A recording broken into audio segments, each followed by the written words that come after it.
Shortly after the selection of Pope Francis I, a quote purportedly made by the pontiff while still a cardinal began making the rounds. That quote, "Women are naturally unfit for political office. Both the natural order and facts show us that the political being par excellence is male. The scripture shows us that woman has always been the helper of man who thinks and does, but nothing more," has since been proven to not only be of dubious origin, but apparently is actually counter to the Pope's actual attitude. Addressing thousands of people in St. Peter's Square, the pontiff had this to say regarding the role of women in society and the church. "Women are the witnesses of the resurrection, and they have a paramount role." He further raised the hackles of many old-school clergy by including two women in a reenactment of the biblical story of Jesus washing the feet of the apostles. He has yet to go so far as to suggest women should be allowed to enter the priesthood, or even to suggest granting them greater access in the laity. However, we at the Infidel believe in giving credit where credit is due.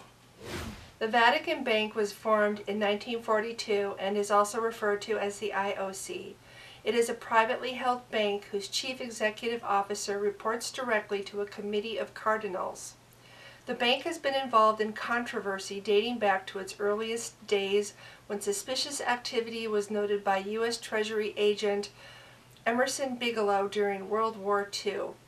In declassified documents released in 1997, the Bigelow report claims that Nazi gold had been transferred to the Vatican Bank. By the 1960s, the bank turned to Michele Sindonia as a financial advisor.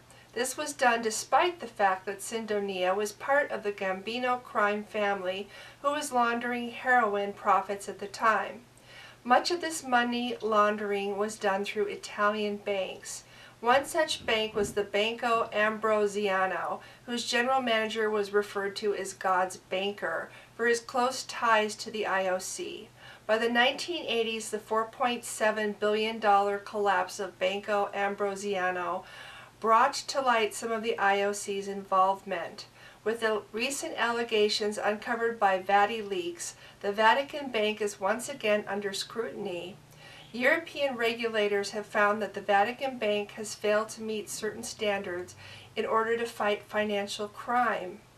Pope Francis has said that he wants to restructure the church to be a model of austerity, and now must decide how to manage the Vatican's own untamed IOC.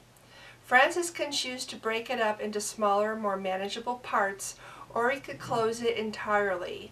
Another option is for the IOC to be operated by an independent bank external to the Vatican.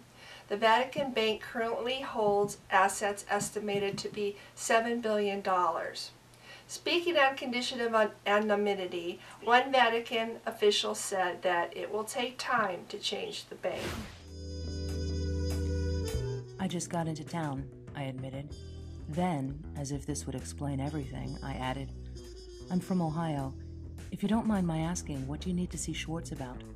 Connolly collapsed onto a wicker love seat, his head buried in his hands. "I've got a problem because of my own big mouth. Politics, religion, and alcohol, they should never be mixed."